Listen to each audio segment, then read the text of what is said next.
Henderson here today, and I'm going to be interviewing her about the technology she uses in her classroom. What are some ways you integrate technology into your school curriculum?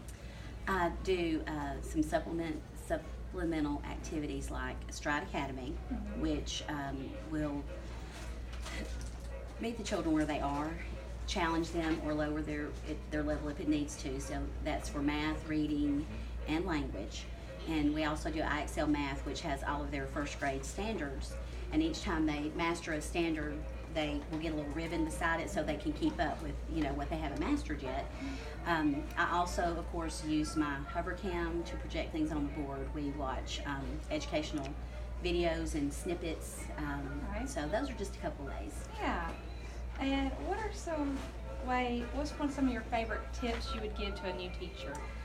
I would give them my favorite apps because for little kids, I think you have to be so careful what you let them use their time for. So some of my favorites that I think are more interactive and really do actually teach them are like a 10 frame, which one of our power standards in first grade is mastering addition and subtraction within 10. And that 10 frame is so cool because it pops up and it'll have chips. And then they have to drag the other add-in up, and then they have to type in the number, so then they get, the equation. So it's really cool. And then I have a couple for spelling that I love.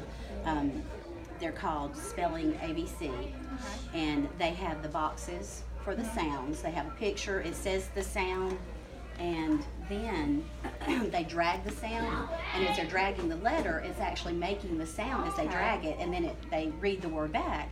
And it has 4 levels, so you'd have to get the 4 apps, but each one is a little bit more difficult, so I love that one too. Yeah, it sounds like some really good apps and tips for someone who's new into the teaching. What are some difficulties in using technology in your classroom? Time. First grade has so many standards, so many things that we have to do that it's not always easy to find the time to do it. And for instance, like when we're doing STAR testing or AR testing, those are things that they'll need more help with. So I could use a full-time technology aide just to help, train the kids on how to do that. So there's not always enough of me to go around and not always enough time.